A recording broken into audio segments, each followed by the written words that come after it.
Ebu the woman. They will kill a woman. Carry. Every London carry, Austria carry.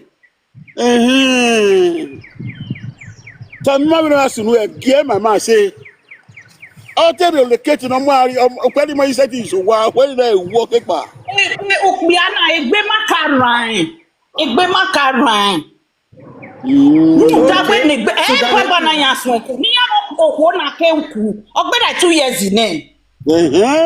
Okwo na bezon se egbe makbiana. Okwo na rodo memo. Ona gwa ke gbe gwa adie ke ni eje na wi ya soto because yen ti are yen do gbu se are dia. E weekend yen ja mi obo memo.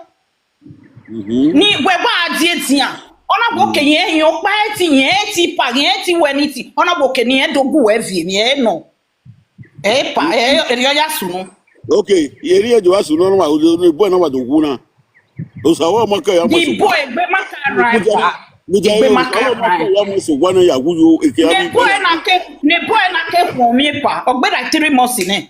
Mudiane ni anya de gbe ti me na me anya de mata weta. E bi ba la sunu ge me matrix be ba we mudiane. Hello. Hello, Gumegwa. Eh?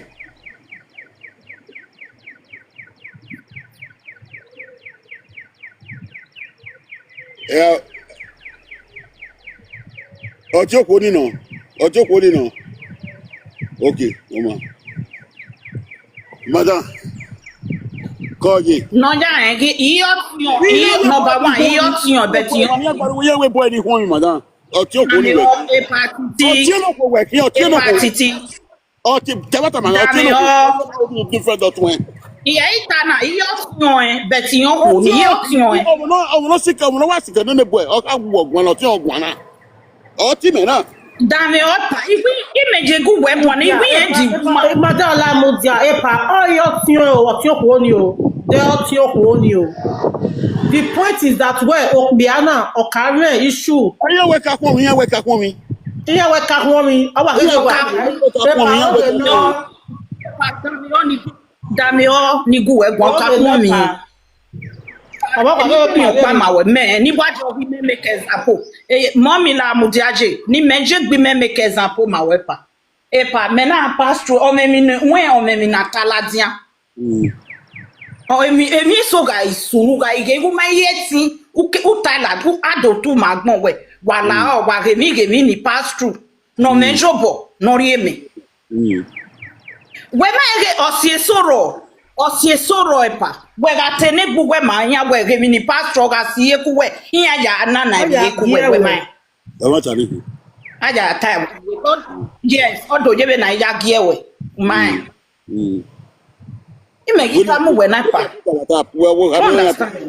Wa kami na pisa wa sopola o. Wa kami na pisa wa. My pa my good better pa mi asunu akadami oni. Ebe ko na betana na otin we ne kiri no. Say, me me say me ta we no. We go ta we. E la gwi. Wo ke ya kin so yi moruba.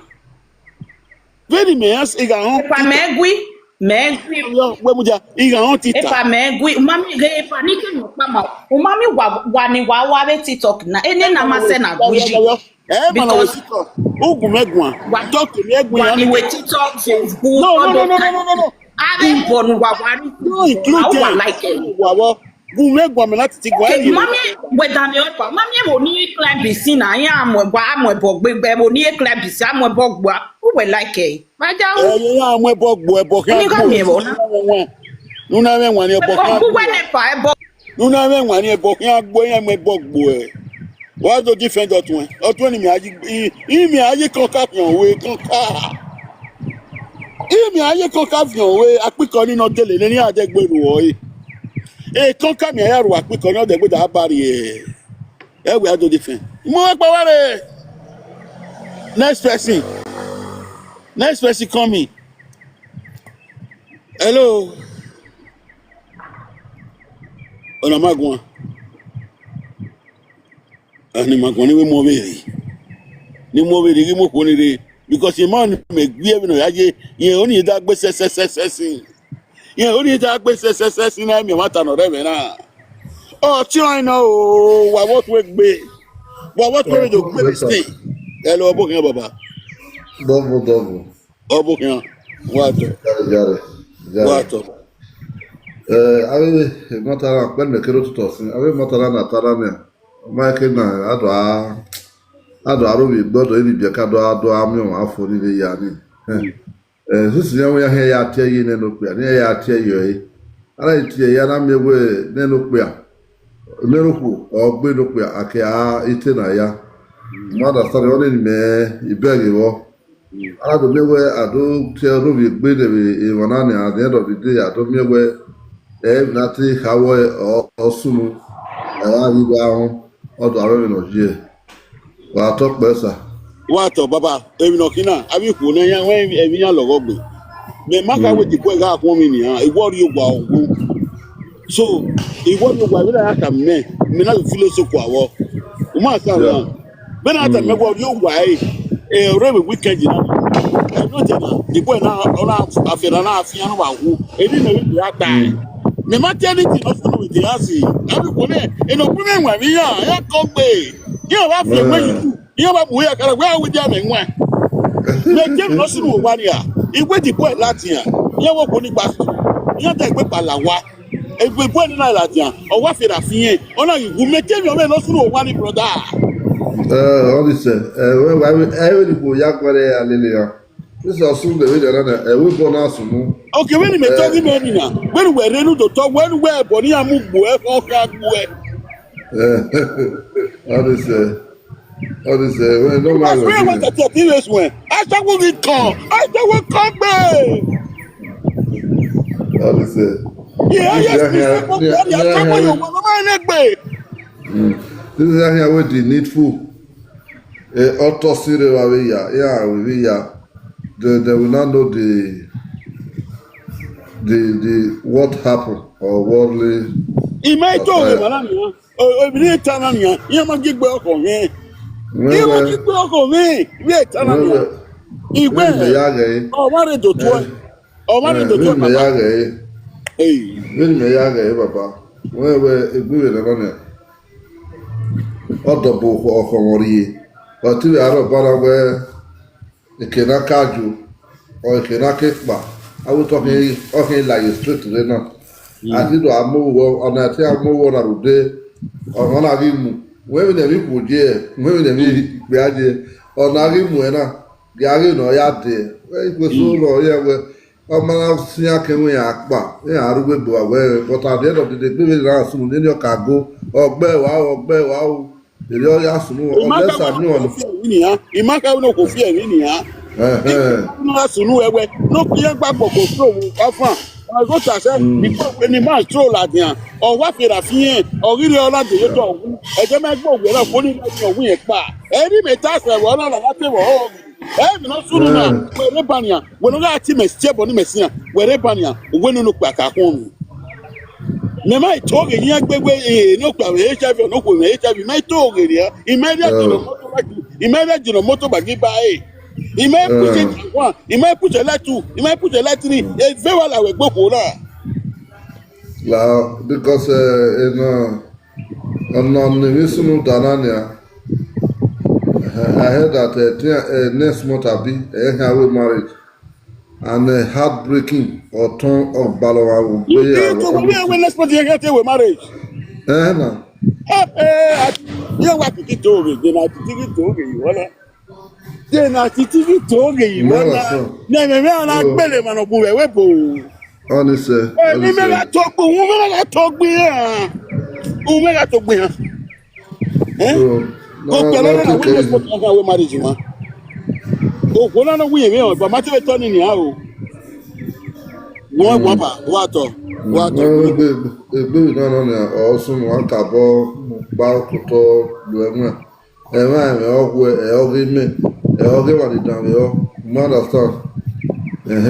Baba, all 6 months, Baba, we're sick, me own one and us. Who will you beg? Oh, we move when I do when I would do no solo so far. The master and I are singing, huh? Next but now we married the Bamugo, you walk by Baba. Okbano. Then I think yeah, I think war. Yeah, now war. Where I went to. I'll say I'll deal with your needs. Oh, one on a warren, yeah. Of young one go to work.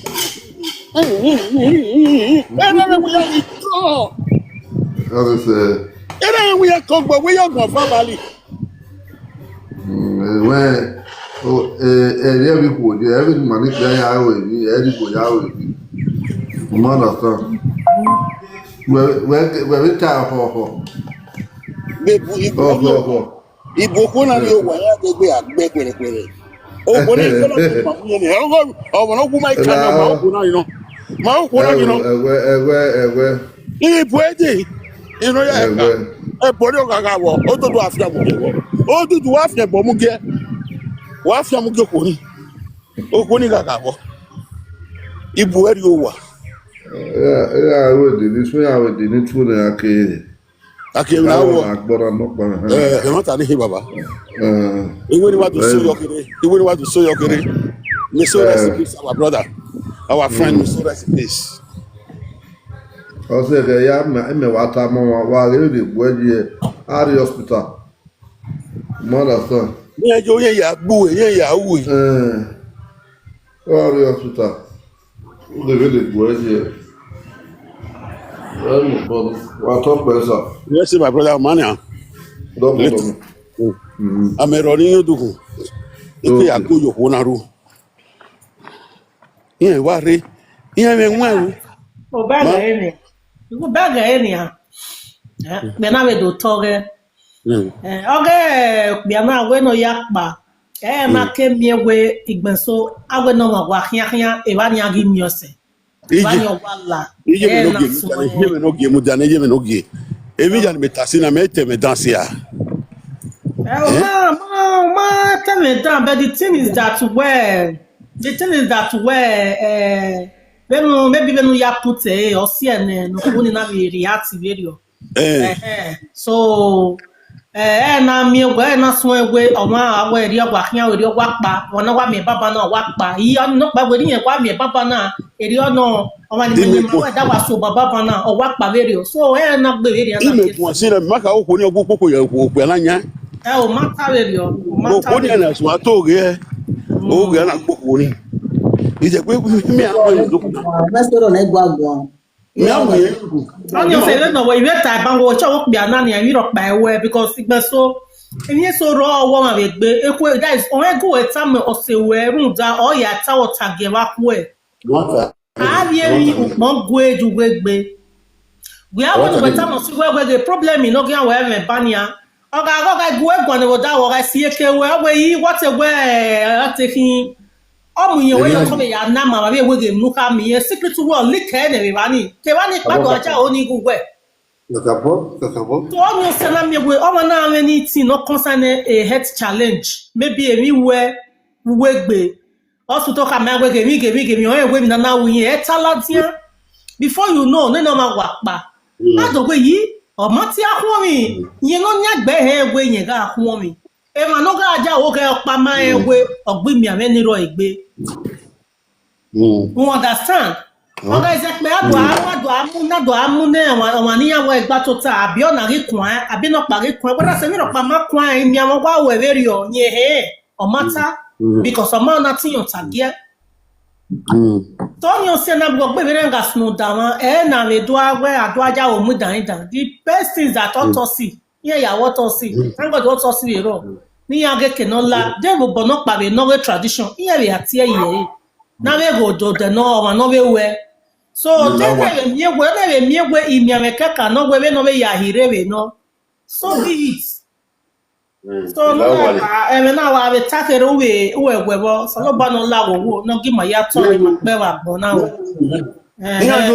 ho ma ya ho ma mo ga wo me ti mi awa takere ni wo ya ni no ba ko so ma no pa ne o no pa ne na do mi we odu awe me no je owe a emi yen na igwa ta be social media ra emi yen igwa ta be ho mi ari aki ime do gbe recipes na yen ma go gbe recipes na so ma yen ma go gbe recipes re yen are yan wa titi we to we imiatana ehona kechavuri a wicked imata wetin adori locate ni ha imate ni by imaka we our next but ya we marriage ni ha ore yan gba stroll adian yan stroll adian la wa pera we yan de o ode gbede o wa fira fiyen o pe na wu opona je ma gbe opona re mi opa me teme every no asu me ta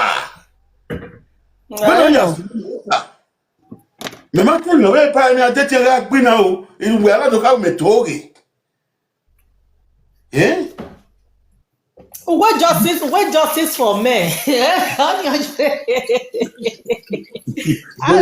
to go yamuno no ko. We ta ma popo yo hun, where we know where. No na what justice for men. yeah ko ire conversation What that do your pa. So when you put there the person go always say no ko na remove you. The more. hello Epa domo. Obo keji wato Domo sa. obo keji Because me ya send this thing go say me na go ni me lao. Because my me no caso no see. So because in weta bank where degbe or remi or nakba the woman or teme no diono. O say na you do hu. obo keji wato Domo sa. obo keji O say na you do hu.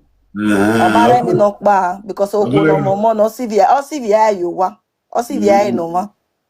So na or a ticket not then or ya return. You understand?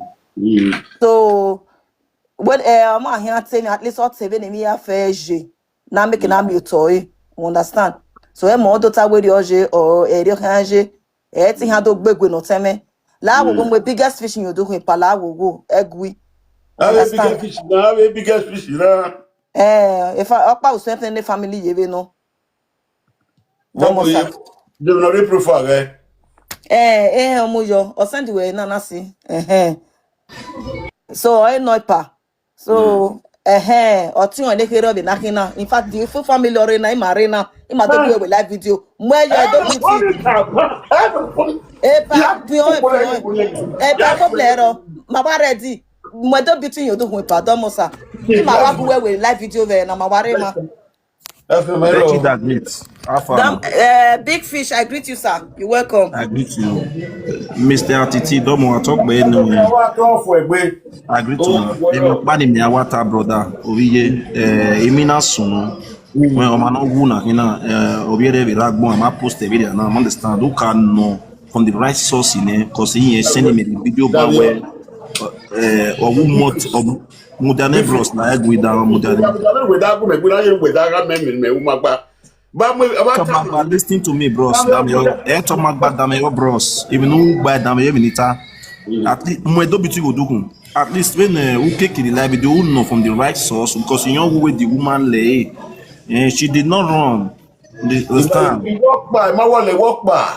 Okpa mi wole ni because my presenter man maybe hosting we hosting il dame o masiko do biti o share give me we give us no obedient mo do biti go do with my brother so no I think madam climb up not be shot because this one you share now for me just now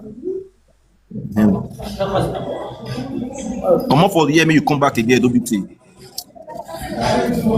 of me Don't pe music wa ni na. Gure gwa baba. Big fish gure gwa. We can you not see can you na zero la mo do beauty go do continue ni kere na you understand so now I see why will you preach up I tell you now law Young boy up me now, young boy up me. okay bele ni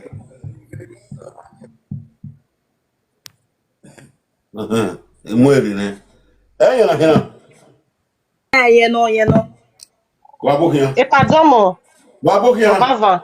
Because all of that said in the video now, you understand? So, my wife in noticing, I greet the house, I greet everybody. But now, when you're planning your idea, you need a sunu, as soon as my marry a decade be, or that for 7 hours. But a family, my ladia, a family look, my ladia, family look, my ladia, that already do I say, you know, sunu, and we am say, one. Baba yo wa yin ye gbegun ni a. Ayo boya vie no sunu, that already do ayo boya vie bo. Baba yo wa yin ye ebo ye gbe, devil ebo gbe. They will not be. My baby no ya gwa nyanga na. My boy ya we di mo my big fish you don't respect it. You not respect my baby no gwa nyanga eh. They will not tie bon.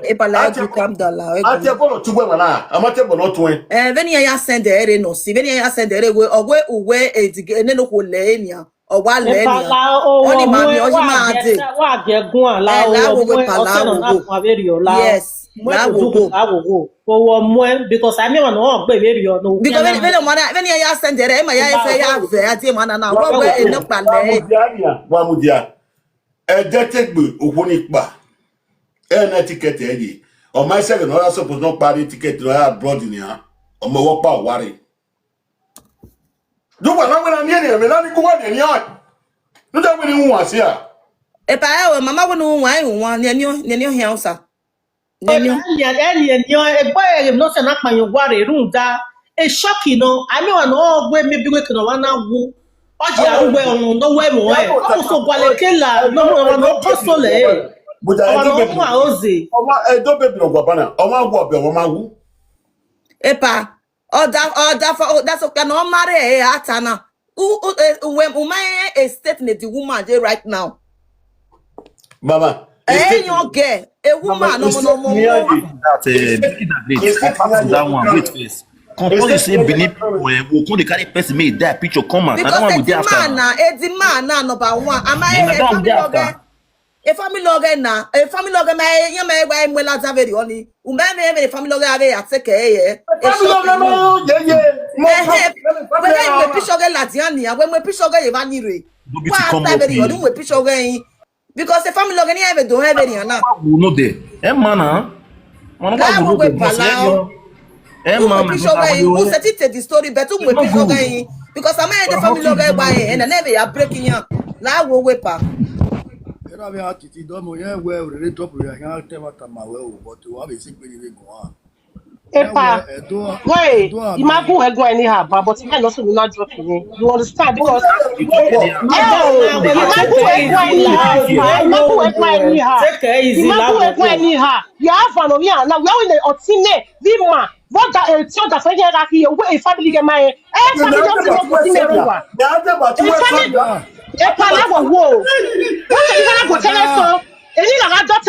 yes, he got so why not? Why not? Madam, why not? Wait first. Calm down, beg. When you be on here, I think that's why you be bana. I want take a high. I will have. The man understand. When you be na we be you be try e pa ni ye to the for them. They will polish your head. They go here and boy.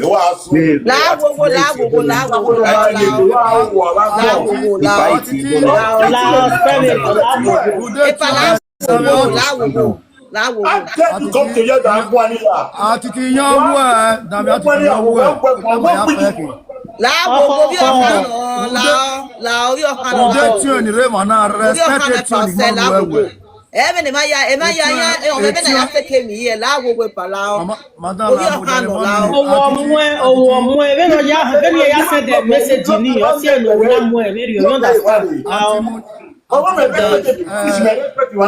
a big fish may respect what that one here.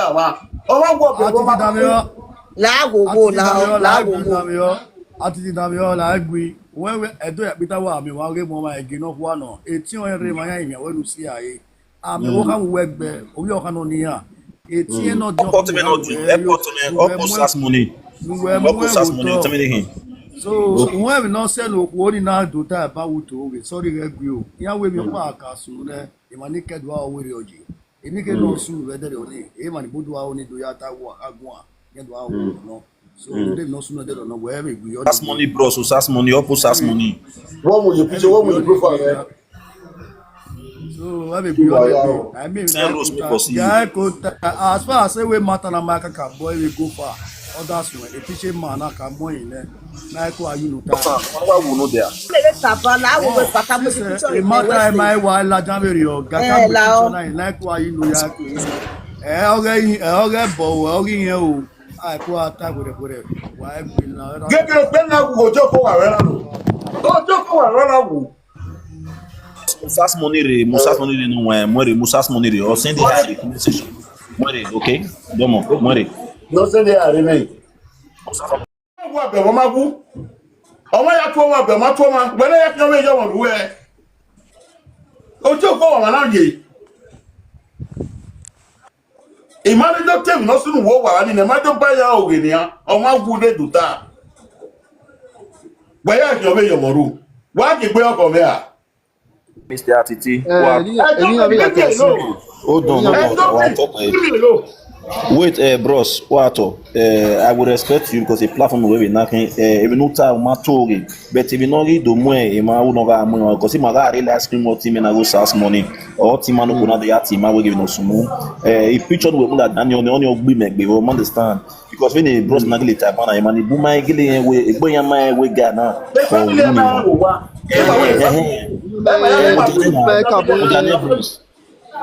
Mujane bros. Una wait na talk na go dey talk for your mouth. No is a bit do that one. I do a pretty platform now. We calm down, bro. So man. So as you just call now, see me you match the picture. Now make us fall out. He host my app wa host the TikTok. Anything mamu anything the TikTok bet how with the right thing understand. You get me? My name me the like TikTok. TikTok. This is TikTok. Talk anything. So no. Kwato Muja bros enu any time man waving down if you know what the me where the guy no wuna the picture go where we for just dey analyze am everywhere good no problem platform we no but the picture your the me understand where mo ladian understand so I talk be very why you me na we picture to read am picture to read matter no ogele obey man respect him yes God bless you we get mo ladian ya mo ladian the family ke ya why but tie ke ya what ya gu If I were say Kakapo, the fact is that Mr. Titi,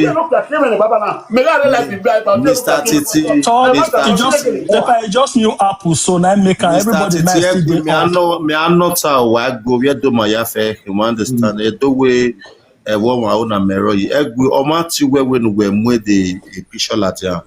If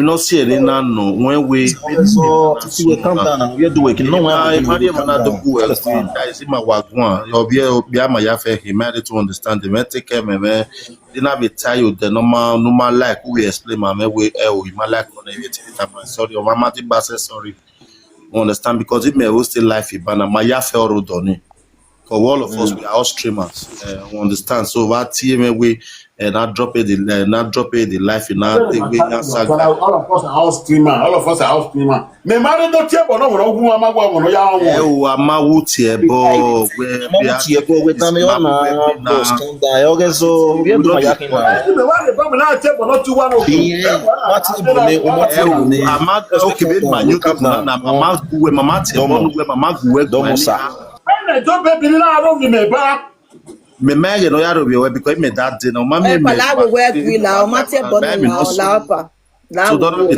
nye gbele mi dan wo toto e ba ge o tun ne kere no e ge pa o mo ni ya after the somebody to go any ya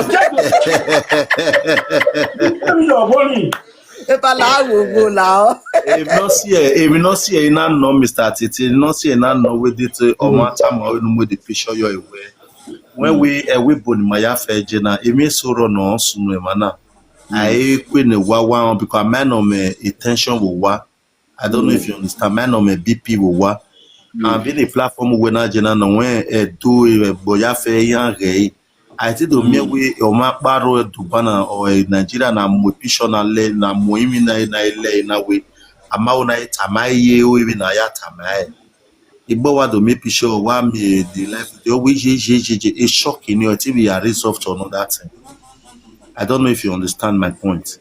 So all see picture me mula jana e to wu na mo picture no carry a profile no picture no ba no ba agora mo picture ke no na wu me mula jana o we request wa poko we vie man go do kun we man send the request bros na e panitore no me kana me mama go do domo sa So la mo do beauty yo do kun dona do but your body wa my understand.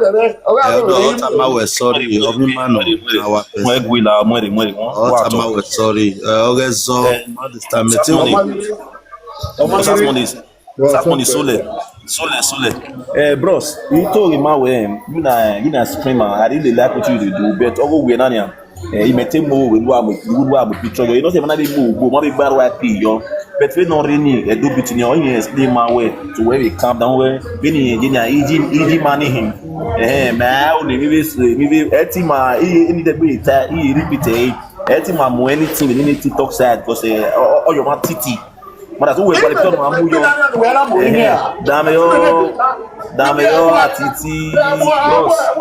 We agwa the picture no amuyo dame yo we like wo ime we the picture me muyo. Me o di me titi. Wato. Mami o mano be gu viragbon. You understand? So I mean they can go wato. So we mo do bitire. Mwere baba. Waya wato wa Atiti pa atiti wa domo because no se mete we yuduku na na me be do se mani a giro picture ge me mana ne no pa na understand Italy me ke gware na o we me na no pa na wa ibeka na ya fufu no we the street understand but to ga ate but to wa mo picture ge yo video ni no guana ioni be no la guana o ga eje o guana Jagbe mute bwani ga nu jagbe opun. Mute bwanu jagbe opun. Mute na opun. Comedian we kin. This guy is bad in the live streaming we what it is. Men na we wa mo picture re la dian bet. Emi ogba ni we ni we ta re. Ma ni we to na ma tebe ku we ge ni ate ka be mu ele ni. Emi na omo wo wa. Ma understand? Wa ma no wa we na te na wa gba boya fe mo na drop on why you drop on? You for not drop on, bro. No, drop the attitude. You know your house wa. Our network. Jawanda. Titi, mo do bitire. Mwere ogba mwere. Ye voice oge yari my brother la ye voice oge you understand when I when we voice oge anyway. The way baba go ni wo me yan ko ni voice oge ni omo no nya we wa gbadaba we tenore na. So MCC wa afa Alain MCC wa Now last year with the way PC just put us on course, say see what they play. Now the four just to come meet you for years. I don't put my gift for the matter, and I don't put salt. Okay. If I never put Maggi, never put salt, never put flour. We are me my faith, my very, you understand. If I will say domo, we appreciate la okay no.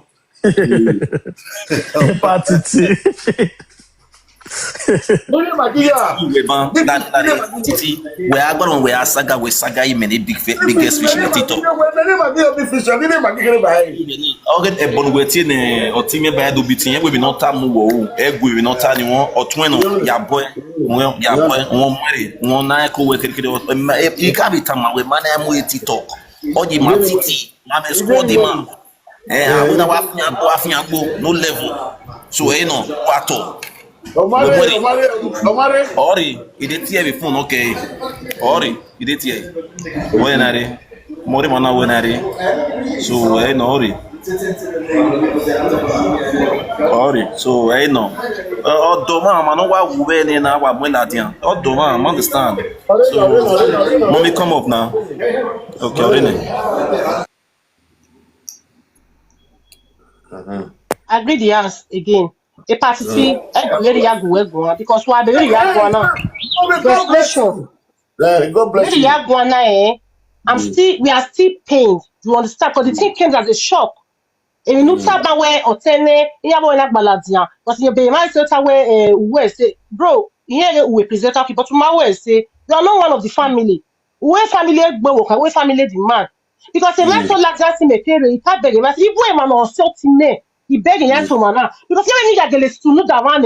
I know one or one. all of the Niana business same. That's even when I be demand. I have jealousy spirit. No, make no where a country new, no whatever country no jail. Yeah, do have business. But one thing I would tell everybody, they can't do it all. Or tell that how we area one know the week when you are the name now. I got 10 years. Oh, you may call us that we spoke for almost 2 hours. Or tell us or rest day, which Edima is planning to relocate to Austria. Other you are going so. In your way, my reward for her. In your way, the tradition here was their marriage, but next year, where I would name marriage. You understand? So, almost every time, if I go make one woman for the level, the platform we went at because we will drop in a scene. I know I can't take a live video, but I'm just trying to make a clarification here. Where I feel me, where here, we are what time of Baladia. Me call out him that we spoke for almost 2 hours. Now we're out there for or one Ladia. He was not home. Only the big deal, but I'm just trying to correct some things. Modia, point of correction. We are back at Ladia. No, you don't believe people like that. You don't believe people. Mommy, wait. Mute yourself first. Mommy, wait. Let me explain. I'm not going to explain. Mute yourself first. Now. I say mute yourself. Mute yourself first. May you talk. As it is. Mute yourself first. They say with your sister come out. They still come out. They can't come back home. Say the boy can't come out. As the boy come out now, see they come back. I feel before they call ambulance. I saw your sister. I saw your family. You ask your sister whether they can. That's the way. Mama, wait, they down. Olori Daniel, you say you did the boy, you did the sense. See me you up and because you up. Because my sister, when you see so, nobody will not know I know this man. Their relationship is really tight. It's really painful where a baby does not than I know the kind of that is even the yakko lesson. It cannot be now. To get together on Oya with a big man. Which she has already fixed and going back today. I mean, you know, you are very important. I'm with the man mortuary in the fine. All this mean where you going to be there. Because you may want to get like another where you know where or telling you. Oh, Ben, I know that all that for you. Which kind I know that I didn't ask you before. Sister, do you understand? Let me just be finished first, please. What can I explain now? What can I explain? Calm down. Well, you don't. I beg. Who they talk? And now they see person when they talk. Say, and you there since they talk. I even know person when they talk. I beg mute paper. Mute. Very miss now. What can from the family or anything? The family are supposed to be trying picture. They will be the one to do it. I don't understand the social media thing. If you know that one, or why you right here. Or she will wait until or see or that for her. More airport is seen. Or see that when you're going out there for where you know they are all throughout the night. My mother told me we all of us your conference come marry a decade away. We know they was even afraid of her own life. I'm not trying now die. Only God knows what my sister don't see from yesterday. Now, do you know what it is? Do you know what it is for person to lose person because they plan marriage? Now, no matter it be. Who are we talking? One lady up by why not tell away boy. You might understand what we at least like I had in this video, then they post it, and I want to picture the man. Then we come and but the thing shocked me, not my sister, but the thing shocked me for her. Because I the person why I know that my dad actually better tell me not be around and with dedication and he make it demand. Yeah, my better the live video. What's this? They don't even only work over watch it. Okay, but we're still running there, no, we are not working. We're still running it. We don't work over. No, we're answering it because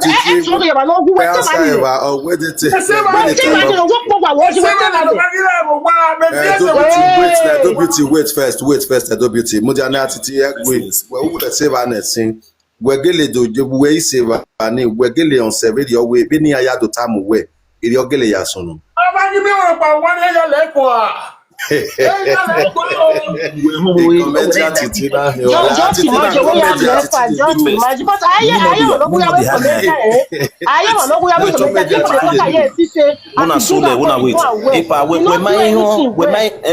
wait first. We may the family na pa o man mu may biscuit o man we yon bu nu e we awe o ni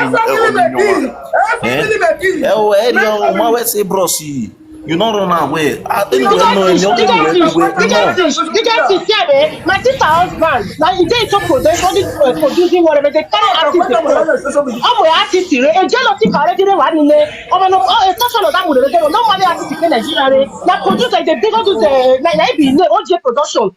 You understand? If they carry artists, they come. So then they need that food. When you guys food, I want to go in there. It's so hard. It's so hard. I'm telling you, I'm right that way. I'm not me now. I'm man no halfway because you don't know family where you go talk. Don't speak evil about the dead. We have to be careful about the way we judge things on this social media. Anybody know Allah not go out so they do that way. A boy has but so the way cannot you can have or you can. Awo pe mama edo big mujane ima drop we to opewe otuagbe. Nobody no rema to judge you against otun. Nobody not here born otun. Make we not here born otun.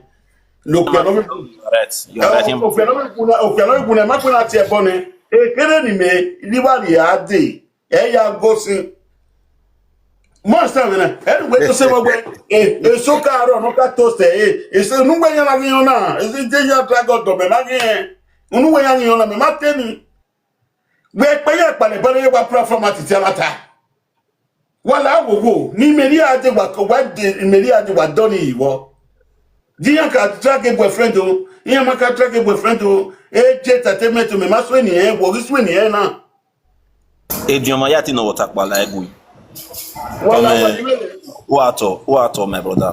Bina obege mayafe flipping ezoro. Understand? Thank you for respecting us, for bringing us up to your platform. To listen to us alone, God will bless you. Omotiva the man no way mana. But to marry wine man so. Wesikeme baba sikeme.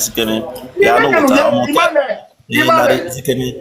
wata Omota no temi no way now we use you na me Atiti. We mama go do biggest fish. Half 100. Waiting me see for you. Beauty not come up again because made this matter not go escalate to quarrel. If you ever see the way attitude they talk, they not be even quarrel matter. I know you're the joke. I know. Yeah, it's a joke. He just a joke. I know. Sounds right. You are right. Make everything not come up again. May not come up. Yeah. Because me ever feel saying a saga, and I make all of us. You know, say I quickly end live stream. Everybody, you the rush they come. As I ever reach here, say na TT live stream. And waiting we come me say now joke we come meet for you. Now joke we come meet. Now TT not turn out to joke now. Drop on. TT na comedian. He drop on. So more just forget the matter like that. You understand?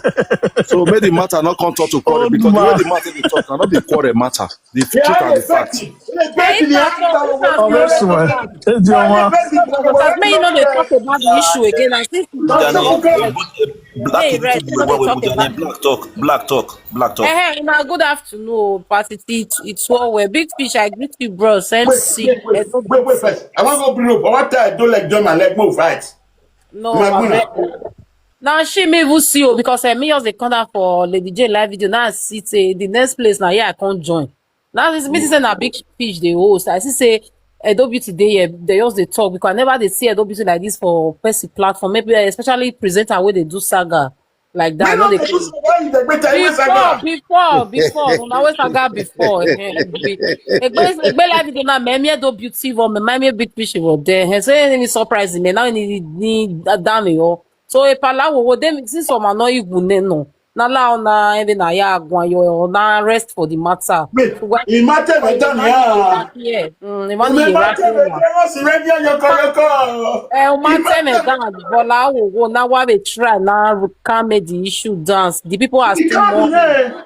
A big fish when they might be showing. You know, expect a big fish that might be showing. What's it? No, you are me. I don't be where we are seeing well out here. You know, when no matter when no na me got you no that fonction no see na gbe na we ya ton kere o ma wu kita we man understand o see na gbe na we don't we no we o ma re awu e ba no we o ma awu e ba le gbe no ge be na we ti talk because the more you analyze the matter na the more you take this Oloyi carry this Oloyi come up now. If I go operate it talk, I'm Oloyi. I don't know what to go for a profile. Tell me what you something like Oloyi send request or you send one. Okay, Olori Diana. Yeah. Giannia. Don't beauty, my lady. I know say the comment section. And you where I see you with a big food. Let me can stop. Yeah, don't say what did they happen. It's not like you. My My lady, sister, wa. calm down. Let's see. Calm down, beg. I understand Ah, your said the way they chat for me like say I do bad. Maybe we can we be done we not there. egwe allow where we calm down with the matter. But that kind of see, away for not to see money on man. I know we have to never. I know we have to never. Olori, you the right and about you there. You send request. Let's say no fit bring you. Maybe you know they follow him or Me something. say request. Me say Uh-huh. request. You are welcome, my sister. Black is beautiful. Me there, Bros. Osas money live video when she called me. You know, say me not the use that matter they play. You know the story. Yeah, Because of course. even attitude they would yarn. You know how they go. Yeah. Kill them all, no level. So as I see say I come there and I joke the man till they are lying. You know they are lying with joke. That just respect the guy because he they joke. I just say come on the picture, he really obey me. So now make me just respect him. So if now other person say man they are lying this kind of thing with a low beauty since you know how they go. So I see say do beauty the verse they talk to the man because it's not easy. It dey pain, it is pain. Because or you not see me here or that phone. Understand? Because no, the action you have to me, but they tell you somewhere lost there or that phone. Get mommy joy wait a bit no verse. So action you have to me, they tell you what lost there or that phone. You have here, he may boy in the day. So now la na take it easy. We do wuna. And we watch him and he very senior. And ya we no wuna. Every me will make it. Now la. You know, remember understand the big fish. One who know that one more live video where na. You know, Olo irene. Ni mute. Olo irene. Wadama. Babukia. Wako ya oyan o. Ipati ti domo wese. Wese wa gwe o abeteme wa bava. Babukia. Yo, wese nuna mo picture ni ebibawe mana heije. Even girlfriend obokan noreni and then always birthday ebo na mo we cake ne me. Mo we cake ne. No deni. Sister ticket sister ni na oje na oje. Then ega vano de o boga kota. Yana we extra luggage ohiamu so nene oje ona aria wo para ti baraka to pe biba o manano ona de ona we ni ya de na no bo kan ya mo extra luggage so ya boy ike ware osogwa keni eke pa 1 hour ago o ma ni ga kole o ma mu efu o ma no ro wa wata we ode ore ode Ivani mwense arado tie ambulance va ambulance re yan wo wa wu ne na we just like that just like that oje na otime eyan carry no mu go yo ohun ebiba una oteme o carry so yan alado segbe aye yes yan segbe aye ope yan segbe aye so ọmọ norema ọga temene emi no sunu be vana ima ebe ni ata since were bibawe ma nu gbedu ata we iye ko gugu je emi no unne ma ni rema ugwe bo ya sunu no tapa o e bibawo ya say e ko wa emi ari e bibawo ore a deke we ye pale waye ubi aye Ire Barcelona. Drop Remondi. You don't contribute your year. Also no. Drop Remondi. Ekeni ye to my place. Man, is 30 minutes. Remondi wa you. Wa drop Durango. Ebibao me ye Ebibao City. Me ye Durango. About 30 minutes. The second person will do Remondi wa you. What does that mean? Pale. Omale. Owokan male ticket. No. Person will do one part. Oh. Nene woman self when he go we o tell mo pari odo you know where na we ya ge we no do we je do we ama inye no ma this the first time o ni carry ma no dem the first time no o carry Okare, but here we birthday, more with the cake. On OJ na when it OJ King wife, yo, more with the cake in me, more with the cake. Bẹ́ẹ̀ ni ó jẹ́ ìwàyí náà wọn ọba wà ẹ́dẹ́dẹ́ bí ọ̀nà à. Egbe wa wọ̀ mí. Ọmọ akpaka wo be bawe ni about 2008. Ọmọ akpaka kawe wuwe ri o Obi Yoruba pa. Okabe wuwe ri o Ọmọ popular almost way. Ọmọ popular almost way. Obege ọmọ agbàgbọ̀n ya gbé fún we church church ye fún ẹ. Agbọ̀nya ni agbọ̀nya oje. Ha?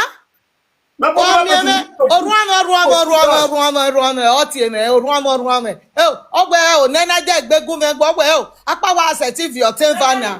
Ya have your teva ku gbe. Ha? Iya ni to oge na we amase. Oje. Na we amase.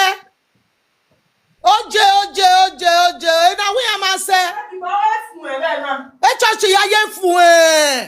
Church ya ye e biba o ye fun e. E ma ni we birthday ma ni we mi. E ya ye fun e. Ah? O gbagbo ya gbe wa gba. O agbo ya surprise. 11 o'clock me ya on no there was 11 in the midnight to 12. 12 or even more my yere phone my yere call on I call. Ah? E ya your one there. Ah? No na. You understand? Epale. Ebe ti we yayo. Mo yayo na. Wa do keke wo vi yo ba ehin. Edo na bie me edo na won edo na je school. Iye ma obi edo na me na ovi yo ba. Ina me do won ovi yo ba. O si e na na mo egi yo ba ni me egi. Wa mi na na ni mu yu ni egi. Oge okwo no mo egbe seve biba ona be hotel yo ba. Ebe mana amu me mo vice president of Oge Yoruba Union of Biba we ma. Okay. Mo the vice president. Emi ọ̀pá náà fi hàn ìwé bona alẹ́nu wé náà mi. It is well. Yà wẹ́ gbá náà wà fo. In short. God bless you. In short. Ìrẹ́wé bona. In short. When you may get a comment section, the way they men I are aware, or you wear a new gear, or you may get a comment section. And understand what you make the comment section. Attitude when we get the comment section, I know when do my own. You get why I love you. You are funny.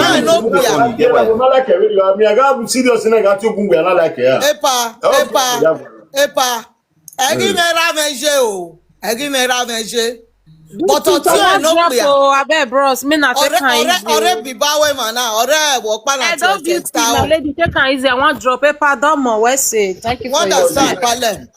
So no ni ve se va ene ma ve gwan, you know. That don't get you wetin the right or wetin the right so don't make sense. Oh, the right she you now. She said it's not funny. He said the matter not the funny. That's what she's writing, and she's right. Agboya week in here. It's not funny. The matter no, it's not funny. The system not the of meta ma we no ga vie. Ovie. Agboya vie. Titi we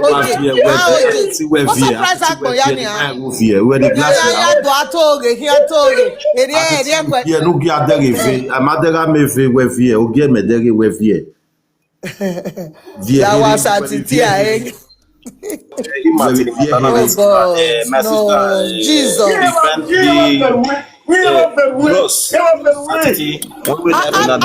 Ave 24 beat in Oriebibao, Ave musician in Oriebibao, maybe Okere or Yomuyare, Yomuyare. Ye Staliana, why Yanire, Yomuya Yare, no, yeah.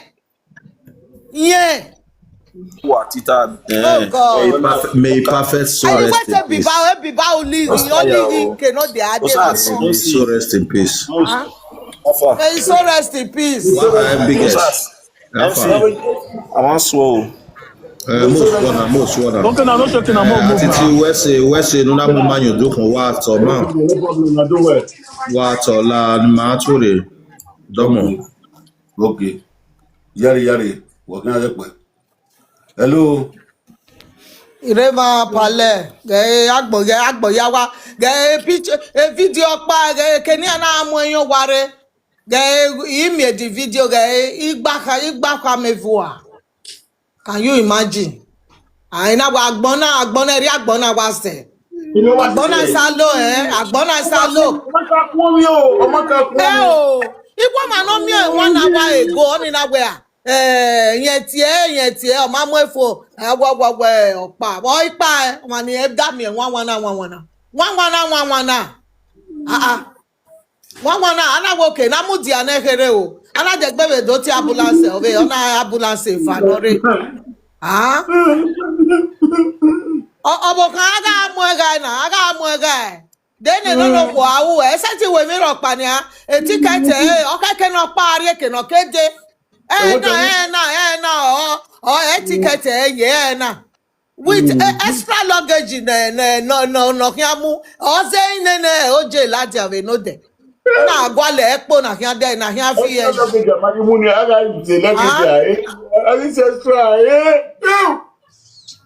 it is well sha it is well agbon salo in short May so rest in peace. May so rest in peace. E money roba ni ami akin ma gbin ya ni. No, mate on si atiti to tabi ya ne. Ya one akeno de oti ere ma ni oti ere ma mate so wa atiti to tala jane ya one ni omaga bege we ne gbe di ogari hospital na ave control gun kakabo ana mi afira wa afira maybe our BP ni o erikun maybe our BP erikun o the cholesterol erikun control egbe na free of charge no free exam pa ni we ya we last week mama we ya ka mama we si ni we madam we exam na no awo na exam me o pa kan o we €170 no okay ya we we o imu dia ke 1 year na 1 year so ba wa me dan ka se dare na wa na la wa na ya wa we na asa next week wa na na ehia ya we so o ma wa control o ma ka be ni gbe eji o ya control ya we control no give me no food egbe because when you are here by now when no one eri opa eso awado aja o mo ma no si ko eso gbo kan gbe mi jo hun eso gbo eri ono eso gbo na okay no when you ado atave ma wo kan gbe mi jo hun madam matter o ma no figure na meta I'm just saying generally okay you know what na je check up so no ba ja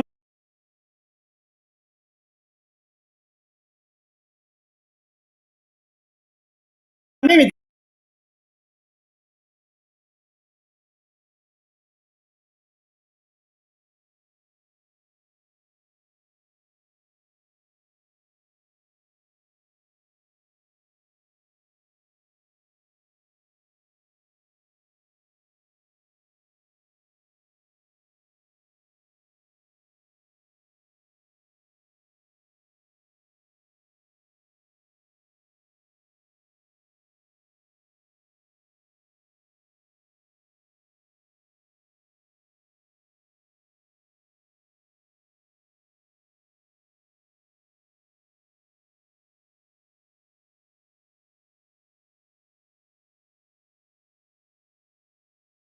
overo be so popa no e pasisi at least any that who can damn me on say la who can damn me on so na me ga only clarify we be na una dropping o ile we ni dogu we ga be o I no give you information no e damn me ore e ge mu we fieti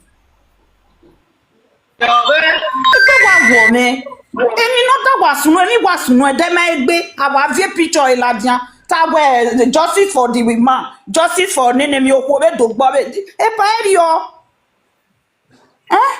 but ti o be dogun anesi mami kata ma we na we yo ti o si o ekin mami ti o be dogun we gun ane so understand me we be no ya sunu ne E pa ne sen la bobo ra me ne ra iba yin mi awo. O ji go teme no jonkin. O ma we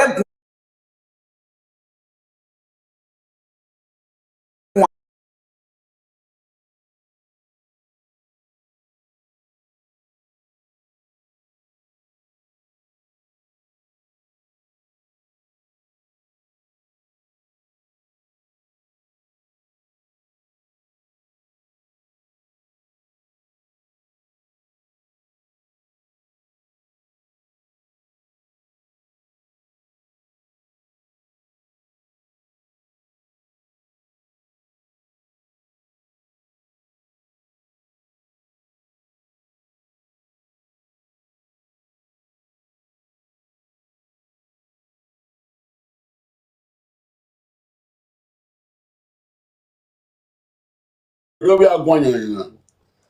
Mother Lo be stuff. agwanya. Ige o. Na we imagine o. Ema wait me basha yan we idere wuru online na wa be Brazil gbera na ina we ni wa be to. So although even no sumo I'm hearing about maybe the issue no sumo we Bilbao we one and now understand. So a guy in OJ ni me so rest in peace. I was having issue with him for the past some years now. So I was so happy that 2 weeks ago my way resolved issue. We drank together. My way with a bay in Wanyon. My house is with Bobo. Understand. So yesterday I was so surprised around 11. I received a call of the my Yori. I was so surprised. Even when he may not, when he may run, he may look at you. When he might see like the war. Understand. I don't even know. The only thing when I autopsy, just the autopsy, how can I show if not bad. Understand them. Secondly, there are a lot of people in not only this Europe or Bilbao or Spain or Germany or any other part of the world. We should always visit our medical. This health issue is very important. Understand. There are some people for them to go and see their doctor, they will find it so difficult for them to go, and it is free. Thank you. Understand. It is free. Why there are some is curable. Cure anyway. The only thing where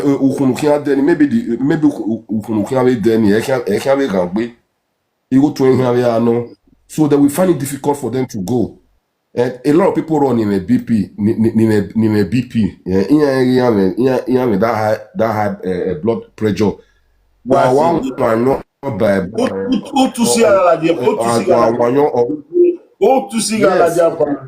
tu si ala dia ba ni ta wa igbo to magai, ba tu si ala dia bo wazigbe. Oyawe no ma suppose no by then enemy or ya trigger that your a BP ni So am yo ko denia, e arikun.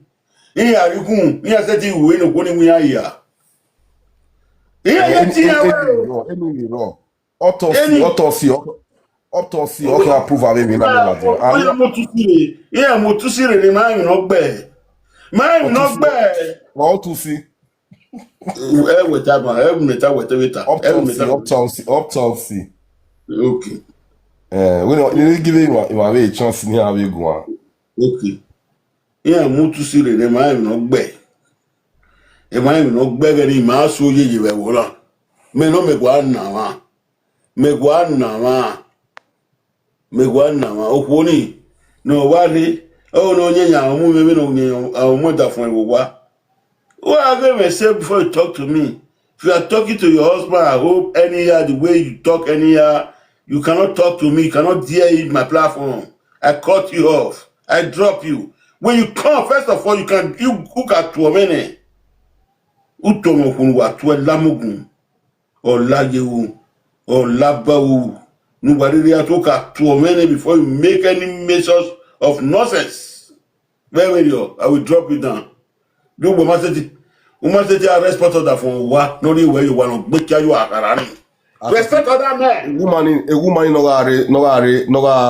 go bring her up, remove her. We're making a ban. Meaning get no a question. Understand? In this world we have a freedom of affection. We have freedom of affection that is constitutional to all individual. And we have an opinion there. You understand? So, we may write or even audience, you may write a question. Okay, what was you understand? By muting them, all na to deprive them, who deprive them from their rights, from their own constitutional rights. Hey, my brother, maybe we turn that was so big a video from the beginning. Why I walk on it? And you know, because what I web on in Nigeria in Agawo. Oh, yeah, we were carrying for because I want one video when I go on. And me got time, and I might tap on anybody. But no, that's to know it. May tell you what coily or what you feel woo. It may touch it. Me might tell you way by Ogoredo Mion. Me may work when you carry the devil or carry already Mion. And me tell me, I can't meta. And I saw nice. And I saw you go with meta. But then I'm my gunia. I remember we are walking one of our Johnny Leonardo who were. I'm not allowed to work back. Every minute, all way I do him and no sick about to tap and now and won't get a walk with him. Mujane, the fact is that death is inevitable, it's unavoidable. Who are the ban or rene? Osalo ban your life for my your no but the most important thing where any individual near short life for there are way we do things in a developed world. You understand? That autopsy ni or can prove me ya or je wani reban or in am like wani reban a result ya la jaba I want him no way. Obebu ya not obebu ya ama oboni amunya ya no regbe ya dating as strangle or anything no ni away ya dege ya. Oh, yeah, we must strangle on. He must strangle on. He must strangle. We not see on him. We come we say he must strangle. We not time na him. Iye we bogi juwe.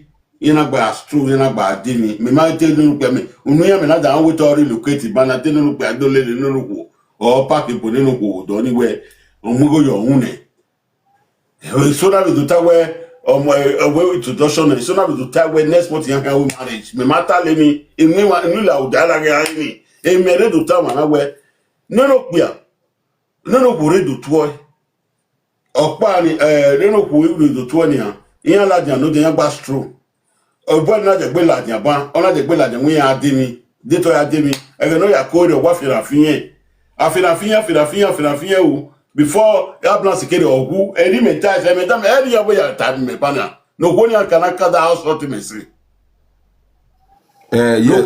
Autopsy can approve me ya. Autopsy. Me ma go wa gbe ni han, me ma mo we ni yan we no ko pa ni. But for me, autopsy supposed to only stay for 3 days of Kpai. Making no honey lady, do both honey ruwe. Point of correction. Now we obey. Jail be asunu da pania. Open me that we are by instantly ni. Or you stay for 3 days or 2 days. Do be hano. Only metani na what it me dana. Paoririro we oma fija udiaro wani. Ono go ma no we mind do etin stay. Epa maybe opa o de gbere ruda abuke ticket ni no na abuke ne abuke ticket ni na inwina or the winner ama me maka we to the winner me maka yen de do the winner but opa pa no de osunu no do pa we na me ga ata o kike ni o ye de gbere na pale o ye de gbere na no ko we mo ni awo we ma wi bi ka. The fact is that me personally, I don't know much about their affair. You understand? When my very man, really my man, we are only saying it out of from our perspective. You understand? Yes. Mama, if no the woman you had there before maybe 2 days or maybe all the excuse or you understand? So for her to go back. Or a reason no way yakba. Maybe she will still come back. Yes. But the fact is that even soon, so we have to follow up with understand. So that is what matters. So on matter of the matter move baron pa you see or you see but the result will be art, then we will know. Ubebe koya. Yanikina. Mena yaya. Call you off when Yo, wakoja. Hello. You know? Owa ge biba wa ye fu sin. Owa gbagbo yagbe in short. This way. When we are giving we see koto, we are giving see koto. We are being to when we are giving see koto. Everyone, the thing just tire me. Amen. Oh, no, there after 11 ayati many. After 11 was some. The reason honestly on me yeah advice one yeah will be better log I only advise people. I mean money only as I will be now. Okay, we no okay, we no maybe imami we ya le gbina ya ruai o bia o kan la video. Kakabonia.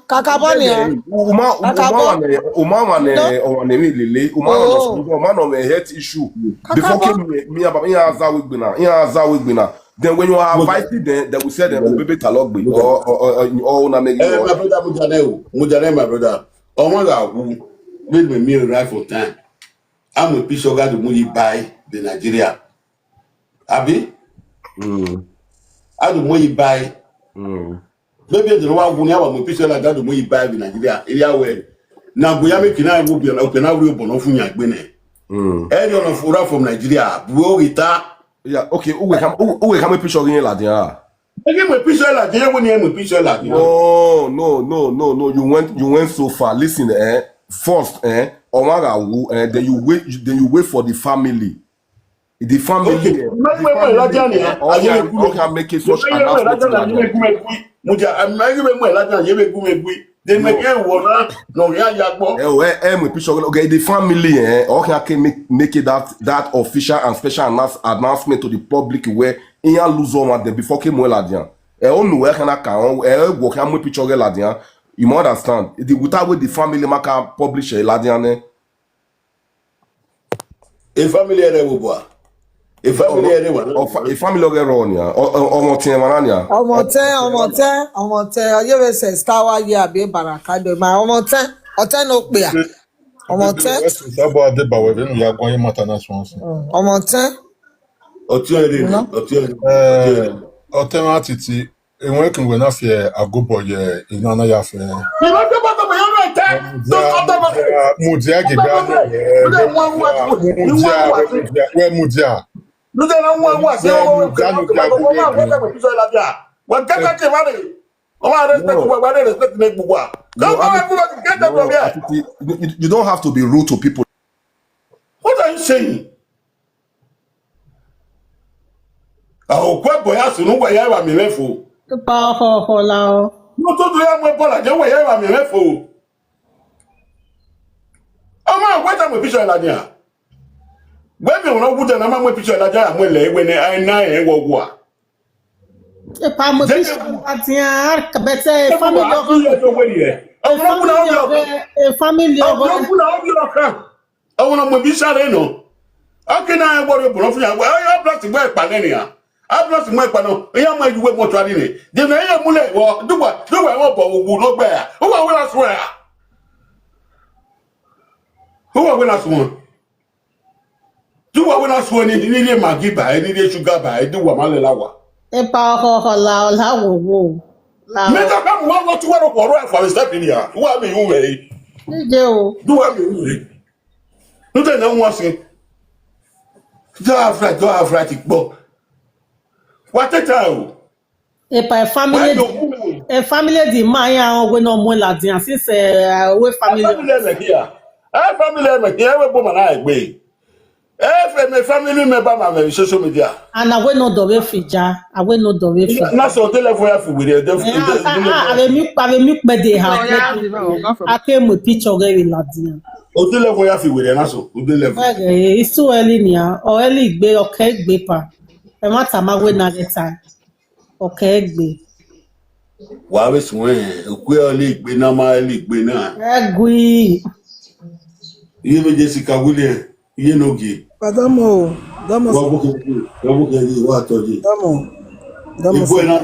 Ibo na no mo isare we pipa owo.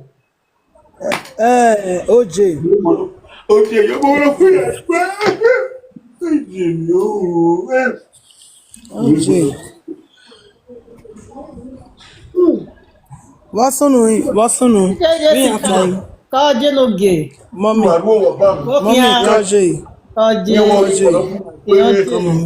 Ilé social media lẹ̀gẹ̀ máa ní ẹ̀ná wọ́n ní tó ká máa gbọ́ wọ́n bọ̀ ló fún yàgbẹ́ yàgbẹ́ bá sí o. I'm going to go another day 9 o'clock. 9 o'clock, yeah, we may be able to picture like a wait a picture like that. Yeah, no, that Guna because the shock is affecting my hair. My hair was so low, we are bleeding.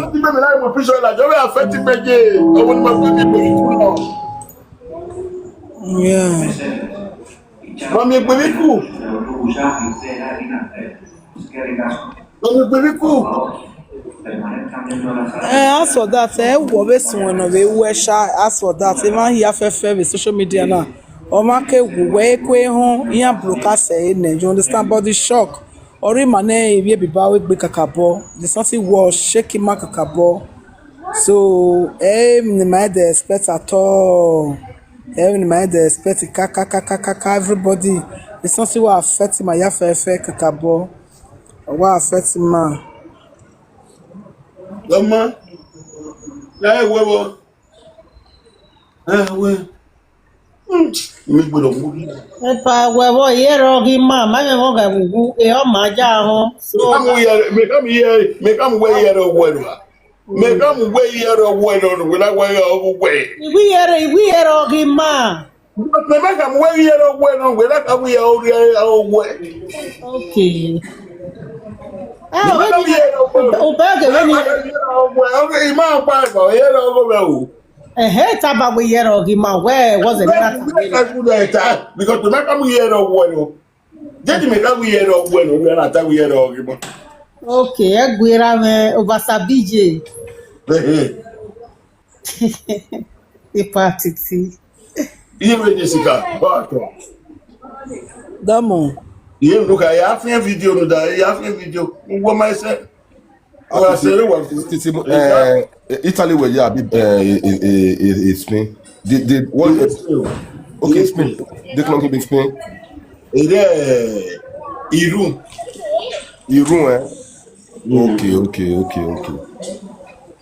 Okay, good.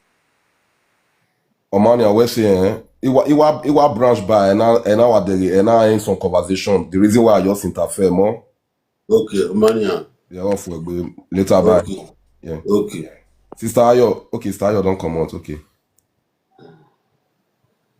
Where I say, man, later here no matter but they may no to see high. Ma have no to see high. O to see alaja was a call alaja where I to see. O to see alaja where I call alaja wa ko ma do give no back. I thought see very relaxing video. I thought so it time because Oma me understand. Oma me so me mena we had win and me agare ba ni mo vie na. So we na no dey me ati me message. Me majaji me na me message record ke no pe go me na we la wo no wa ibe kuya. Me la ose la wo go. Me man where he was true story, man understand the man so me when I call me when I'm no so was some woje you know I want me record give me with the my gbesi and I'm go okay no na wa obi oh yeah that make wo na no wa boy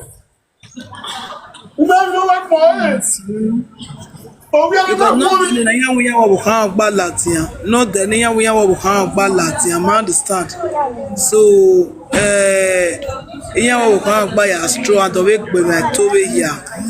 so also not dey funny no. Why we dey funny? So on little equal. You understand? All the night ka my we no see ya. You night ka money we wa go the man na fira wa fin. So we don't hear the kun na no the paracetamol. So before you know it, so master take the kun ni. Mama, Jema Ifema, Jema Ifema, Jema. The way It was touchful anyway. It was touchful because Salobwa by not easy. Salobwa by not easy. A part still tie where on that tie where. La wa agree.